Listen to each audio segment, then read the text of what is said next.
పెళ్ళికి ముందైతే లైఫ్ చాలా ప్రశాంతంగా ఉండేదండి. పెళ్లి తర్వాత ఏమైంది నీ జీవితానికి అని అంటారా ఏంట? హ్యాపీగా ఉన్నాను కానీ ప్రశాంతత అయితే లేదండి.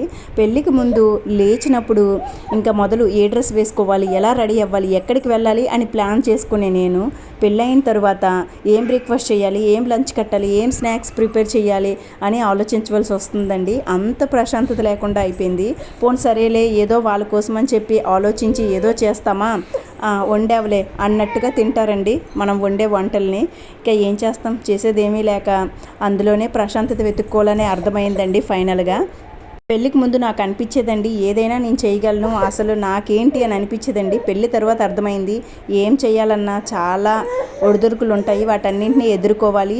అసలు ఏదైనా ముందు అడుగు వేసాము అంటేనే అసలు గ్రేట్ అని అర్థమైందండి. సో ఏమీ చేయలేక ఇంట్లో చెప్పింది చేసుకొని ఇలా జీవితాన్ని గడిపేస్తున్నానండి. మీరు ఎంతేనా? కామెంట్ చేయండి. Thank you.